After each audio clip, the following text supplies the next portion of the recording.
li bajarê Hewlêrê ciwanên Rojavayê Kurdistanê goberî çend rojan destpêşxeriyek bi navê destê xwe bidin hev dabûn destpêkirin yekem xwepêşandanê xwe li Parka Şaneder li bajarê Hewlêrê li dar xistin û di vê xwepêşandanê de sloganên cor bi cor ji bo yekîtiya aliyên siyasî li Rojavayê Kurdistanê avêtin.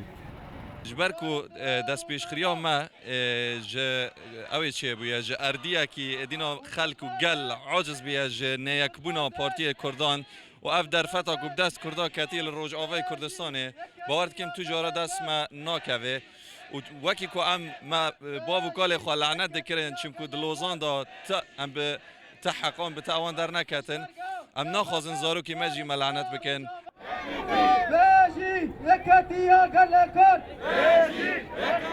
Kesên beşdar tekezî seryekîtiya aliyên siyasiyên Kurdî li Rojavayê Kurdistanê kirin û gotin ew taka rê ye da ku Kurdên Rojavayê Kurdistanê bigihên mafê xwe.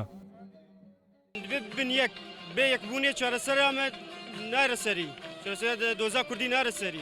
Dibêjin dibên em bihêvîn ji tevgera Kurdî go ser muasa tevdigoya rûnên. دخوازم وقت جوانان روجاوای کردستان یک ریزی کردی روجاوای کردستان پیکاره و نوکگین دنبال پارتیان سیاسی ایدنا خلاص ببر و نوکگین دنبال آنها در خدمت اگلی کردنا که تن خدمت اپوزیسیون و رژیم سوری دیگه. دو زمین یک بونه احزاب ما یک بونه کردن ما یک بونه کرد ما روجاوای اللي فراوي بنابل گیش کی داریم خواستن یک بونه که چکن و احزابانا توپن ستولرون حوارات چکن و یک بونه که چکش کردارا. Li gorî va çalakvanan got ev destpêşxerî dane destpêkirin ku wê sibe di duê Nîsanê li Almanya li bajarê Kolênê jî xwepêşandanê li darxin û çalakiyê we lê gelek bajarên din yê Ewropa wê bêne li darxistin.